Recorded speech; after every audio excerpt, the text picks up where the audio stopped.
Hi, I'm Gary White for Central Kentucky Television. I'm here with Sabrina Buckman. We're at the Washington County Extension Office. And today we're going to make tuna apple salad sandwich. Yes. It's a mouthful. It is a mouthful. And not just because you're eating it. Right. The sandwich might be a mouthful as well. Exactly. But this might be a good idea. The Lent season is coming up for those of you who practice that. So you might need some non-meat options for those Fridays. That's right. So this is just an option for you. And it looks interesting. It has some nuts and raisins. So Yeah, all kinds I'm of interested ingredients. to see how this all comes together. Yes, me too. We were talking before that I kind of grew up eating tuna casserole or whatever and stuff on Fridays. So this would be a nice different option. Yeah, some different flavors for you instead of the tuna casserole. Exactly. So first you just want to have an apple and chop that up. Any kind particularly? They recommended, what is it, Fuji or Pink Lady Washington, but I would say, you know, whatever you like, really. Whatever's your favorite. Whatever is your favorite. Do you have a favorite apple? Red Delicious, actually. I like the color. Yeah. But I also like the flavor. I like sweet. You like the sweet? Yeah. So I can eat them to keep the doctor away, you know. Right, an apple a day. Do you have a favorite? Red Delicious are really good. I like Fuji as well. I like the crunch too. Yeah, I like the crisp apples. I don't like the, you know, sometimes they get a little, sort of pasty. Yeah. They're not as good. No. But then people say that Granny Smiths are really good to bake with. Yeah, With I've which heard bake. that. Yeah. But I don't know that I don't know that I've ever actually eaten a green apple just to eat an apple. You know? Really? They're very good with sweet things like caramel if you're going to mix something like that. Yeah, well, I have done that, I guess. It's a nice sweet and sour combination. Yeah. But some of that pink, I've never heard of Pink Lady. Is that what Pink Lady Washington, yeah. Okay. Need to learn more about my apples. I didn't see that in the grocery store this morning, so maybe that's a regional thing. So speaking of that, you can buy apples locally, correct?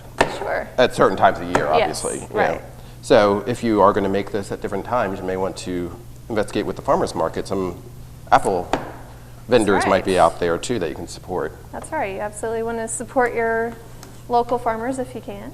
And you can just chop this up to your liking. You know, some people might like bigger chunks or small pieces. Right. While you're doing that, I'll pull out our question. How's that sound? All right, sure.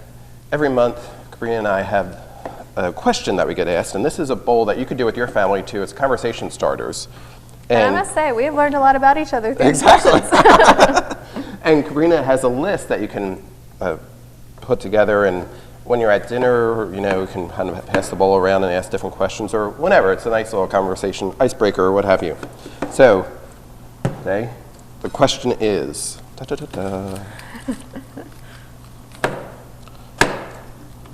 what is your favorite thing about fall? Oh my goodness, I love most of everything about fall. It's my favorite season. And I love so many things. I love pumpkin flavored things, so all of that is good. I love the weather when it's kind of 70s and it's crisp outside, but it's not cold. Right. I love the leaves and how they change their color, and then when they fall, you step on them and you crunch them. I used to love doing that as a kid. Just thrilled me. And then you had to rake them up. Right. But then you jump in the pile. There you go, see? Positive look at it, that's very good. I love I love everything. I love the holidays fall in the fall. Yeah. Thanksgiving is a very fall, autumn holiday, obviously. It is, yes. But Christmas actually, now it's officially in winter, isn't it? I think so. Because December 21st. Yeah. Okay. But most of the Christmas season is in the fall. And Halloween is in the fall. And Lots of Halloween, fun right. Yep. Halloween's in there too. Yeah. Yeah, so all the holidays kind of have a connection. Yeah, it fall. feels warm. It feels very warm to me, so I like it. Yeah. So now that we've got our apples, we want to mix kind of the rest of the ingredients in here. So we have just a little bit of pepper. I think they called for like 1/8 of a teaspoon. Really, you could just take your pepper shaker and probably sprinkle it over a few times. If you want to be easier. This is some curry powder, and this is a half a teaspoon. This is optional. You know, if you don't like that taste, don't worry about it. This is parsley, and the recipe called for 2 tablespoons of chopped fresh parsley. Now in the cabinet, I try to go look and see so I can save money if we already have something. I don't want to rebuy it. So we had the dried parsley, and this is just a little tip. If you have dried herbs, you're going to use 1/3 of the amount that you would on the fresh ones. So there are 3 teaspoons and 1 tablespoon. This called for 2 tablespoons, so I'm going 2 teaspoons. Hopefully that all makes sense. Math and everything. I know. Math and everything. And then we have some mayonnaise and some yogurt. Okay, These were 2 tablespoons each. Some kind of fat-free mayonnaise. Yeah, some light mayonnaise. Light. Yeah, and some low-fat plain yogurt. What's the difference between mayonnaise and Miracle Whip? That's a good question. I've always wondered that because I'm not really fans of either, so I haven't investigated that very much. Because some people they love one or the other. Yeah. They just don't really want to do the other one. I'll look that up, and I'll tell you next time. There you go. I'm kind of a nerd, so usually if there's a question I don't know, I like to look it up anyways. Find it out. Yeah, I just don't like unanswered questions. So this is raisins, or you could use dried figs as well, it said. Okay. There's a lot of options in these recipes to include whatever you have on hand or whatever you like. And this recipe is from the USDA? It is. Okay. And then here are some chopped walnuts.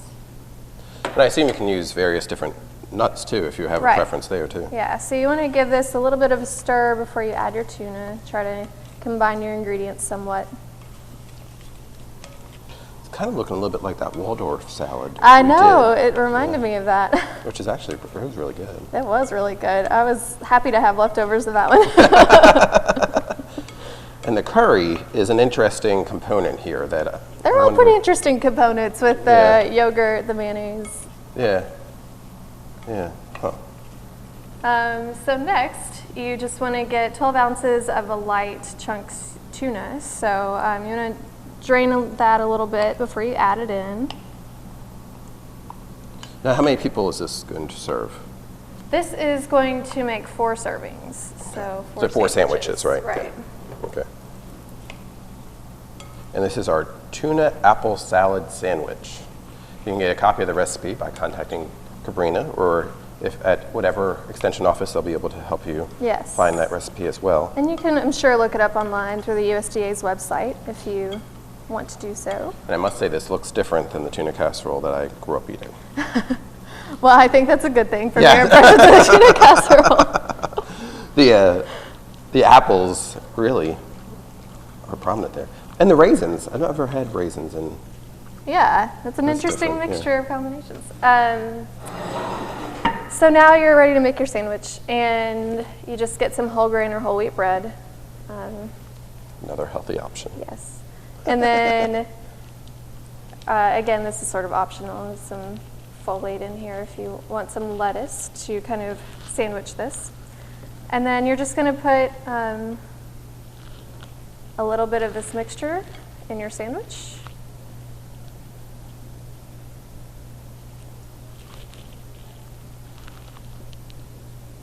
It looks like a nice hearty.